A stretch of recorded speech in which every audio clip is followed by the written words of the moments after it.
میرا نام ہے فیضان ملک اور میں تمام دیکھنے اور سننے والے دوستوں کو اپنے اس منفرد یوٹیوب چینل پر خوش آمدید کہتا ہوں جس کا نام ہے شیڈز آف ہسٹری۔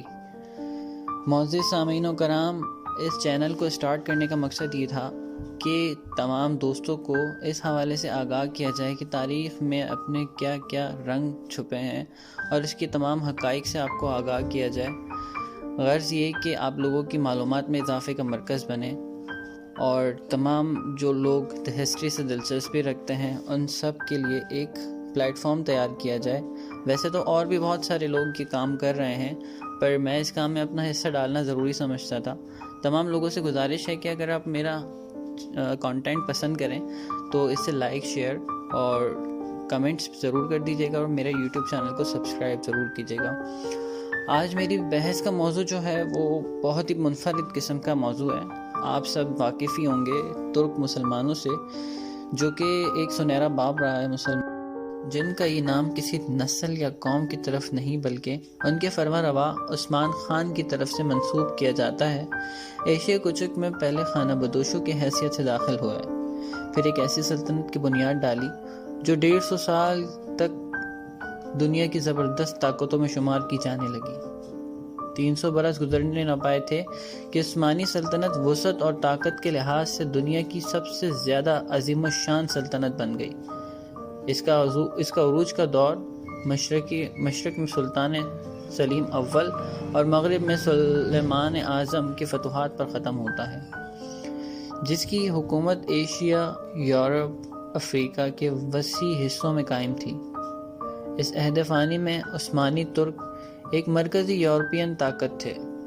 ہنگری ان کے زیر نگراں تھا۔ آسٹریا کے پائے تخت وینا کی دیواروں تک ان کی فوجیں جا پہنچی تھیں۔ ان کی ہیبت سارے یورپ پر چھائی ہوئی تھی، لیکن سلیمان اعظم کی زندگی ہی میں سلطنت کے اندر بعض کمزوریوں کے اسباب پیدا شروع ہو گئے، جو اس کی وفات کے بعد روز بروز نمایاں ہوتے گئے۔ سلیمان کے بعد جتنی سلاطین تخت پر بیٹھے، ان میں سے موجود چند کے علاوہ کسی نے سلطنت کی فرما روائی کی اہلیت جیسی ہونی چاہیے تھی نہ تھی۔ چنانچہ جس طرح آہستہ آہستہ سلطنت کا عروج ہوا، اسی آہستگی کے ساتھ اس کا زوال بھی شروع ہوا، اور اس سلطنت کی مدت بھی اس کے عہد عروج سے کہیں زیادہ اور 300 برس ہے۔ ان کی آخری 150 برس میں سلطنت عثمانیہ اپنے کہیں زیادہ طاقتور اور سلاطینوں کا مقابلہ کرتی رہی، مگر اندرونی کمزوریوں کے باعث اسے دیر پر شکستیں اٹھانا پڑیں۔ بالآخر 1918 میں اس کا خاتمہ ہو گیا۔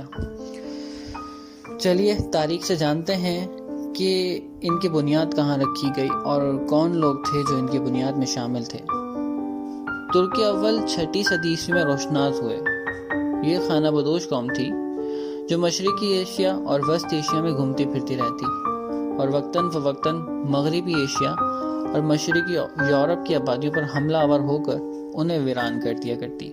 6 صدی عیسوی میں ان کی ایک زبردست سلطنت قائم ہوئی جو منگولیا اور چین کی شمالی سرحد سے لے کر بحرۂ اسود تک پھیلی ہوئی تھی۔ اس سلطنت کے بانی کا نام تاریخوں میں تومین اور ترک کتبوں میں بومین کے نام سے درج ہے۔ تومین 552 عیسوی میں مر گئے۔ اس کے بعد ان کے بھائی استامی نے مغرب میں فتوحات کا سلسلہ جاری کیا۔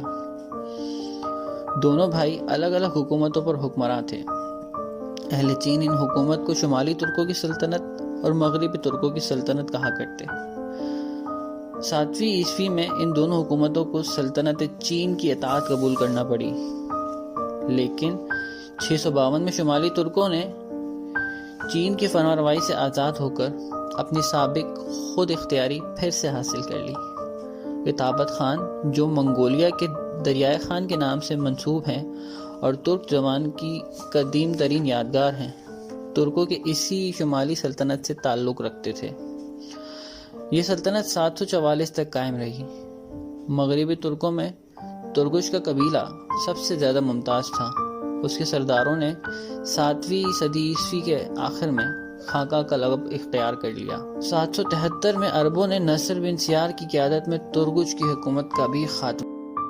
اس سلسلے کی پہلی کڑی میں ہم نے جانا کہ ترکوں کی ابتدا کہاں سے ہوئی اور کون لوگ اس کی ابتدا میں شریک تھے، ان کے آباء و اجداد کون تھے۔